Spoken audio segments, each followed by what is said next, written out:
on, everybody? Today we're finally fixing the biggest problem with this bike, which is the leaky gas tank. If you saw one of my older videos about fixing this gas tank with some steel stick by JB Weld, you know, it kind of fixed the problem in the moment, but then I came back to the bike a couple weeks later and wouldn't you know it was leaking more gas. So today we're gonna chop the bottom off of the gas tank where all the rust is, at the bottom where the petcock sits, build some whole new metal and weld it on and make this tank as good as new. So we're headed over to my friend's metalwork shop. Let's go there now. With the bottom cut off, you can see inside the tank, as well as that the vent tube snapped off with the bottom half of the tank, so we'll have to remake that. That's what I'm planning next. This is my rudimentary plan for the part I need to make on the lathe, and this is the part halfway there. After a lot of work on the lathe, we finally got the part that we're looking for. It's got a little recess here to slip over the vent tube, and a through hole that approximately matches the through hole size of the vent tube.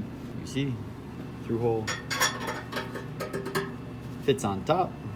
This is what my process looks like for building and replacing a sheet metal part to remake this part. I basically took some measurements from the side profile and started planning out what my lengths and flat spots and angles looked like, just approximating it because it's a very organically shaped part with all these curves. It's definitely stamped out of a mold, not folded in a box and pan bender. I turned that into a sheet metal net so that I can transfer these measurements onto a piece of sheet metal, measure it out, cut it out. But this is where I'm gonna start. This is where the fuel drains. This is the vent hole. This is a very tight area. On this part, there's a lot of like rounded edges around, hoping I can get something that fits these curves. It's gonna be hard to blend the sheet metal into these curves that I've cut, but we'll see what we can make work. As long as it holds gas, I'm happy. That drawing basically became this. I know the lines are a bit different, but I kind of had to simplify it to figure out how I'm gonna bend it. Gotta make some cuts in the side here, and these will be the flaps that I fold down around the sides. Well, we got the piece bent up. Gonna have to hammer my new piece to make sure it matches the profile. So after hammering and finagling, it fits pretty well. I've got this curve matching pretty well. It's just hard to decide where I'm gonna weld it. I've decided that I'm not gonna be doing a butt joint on the weld, as in I'm not gonna meet the brand new metal with the old metal right up against each other. I'm gonna overlap it and just weld a seam over top of it. After much hammering and cutting and trimming, we've got this. It fits around the edges pretty well.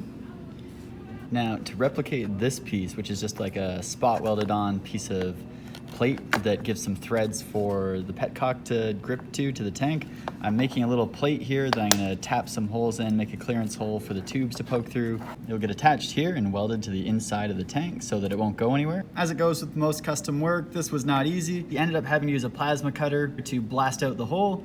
That's why you got some heat marks on the side, but now I think we're good to go. Just gonna tap these holes to an M6 by 1.0 thread, and then do the tricky job of welding this thick plate to this thin metal. Now I gotta clear out the hole that the tube and the holes are gonna go through, so I've marked out and indented where I'm gonna put holes to line up with this. And I've also got another hole here where I'm gonna line up my fancy schmancy little vent. I'll end up putting it through the hole this way and welding around the perimeter of it on the back side of this plate, basically the outside of the tank. I'm gonna assemble the petcock through the sheet metal into the plate with some bolts here, and then while it's all held in position, I'm gonna spot weld it together, which is like electrical resistance welding, and then I'm gonna go around and MIG the outside. But I just wanna spot weld it while it's all clamped in place, like assembled, so that I don't mess up the positioning. Spot welded it in all four corners, and I guess I was thinking about this, I guess I could leave it just like this and not MIG weld it. I welded this block to the bottom plate here, and the welds are ugly. But ask anyone, it's very challenging to weld a thick plate to very thin metal. I also really didn't want to warp the bottom side of this because then it's gonna be hard to seal the petcock against the bottom of the tank, so minimal heat transfer is possible, should be okay. Now, this is where the not so fun part comes in. I gotta get this custom lathe piece for the vent onto the tube. Typically, when you attach pieces like this, a very dissimilar size, the easiest thing to do is to braze it on. I'm hoping I can get a clean braze around the perimeter so I don't have a leak around my vent, because that'd be a nightmare. After a trepidatious time with the propane torch, I think I got the brazing done. It's pretty clean. All sides seem to be well joined. On to the next hardest part, attaching the entire basin to the bottom of this tank. Wish me luck. So we hit up the MIG welder and got the inside all welded up. It's not the prettiest. It's really hard to weld this thin sheet metal, but we got it done. I welded it on the inside seam and on the outside seam. Now to put this top cap on the tank. And just like that, the new sheet metal is welded to the bottom of the tank. I'm not one to say it's pretty, because I know the internet has a lot of better welders than me. It's very hard to weld sheet metal to sheet metal. This was basically all tacks and rogues. As soon as you start stringing a bead along, you blow through the sheet metal and it's no good. So now, use the grinder. Just gonna freshen it up, get it ready for some primer, and it'll be done.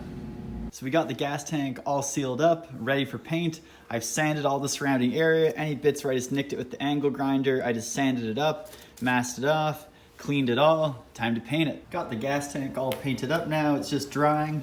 Got a nice matte black finish on it. Really happy with the results. It turned out quite nice. And just like that, the XJ tank is back in good health. This is what I call the iconic worst case scenario of buying a project bike. You know, everyone hopes, you know, it's just carbs need cleaning, tires, chain. You get into the tank, you discover it's a pile of rust. This really couldn't be done by someone that didn't have metal fabrication skills or wasn't willing to fork out hundreds of dollars to buy a whole new tank. So, although it was an arduous process, I'm really glad it's done. I'm really glad this extends the life of the bike for, who knows, maybe another 30 years.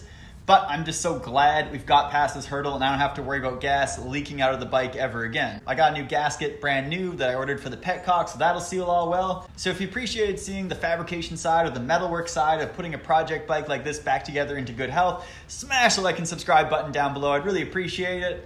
As always, thanks for watching and have a good day.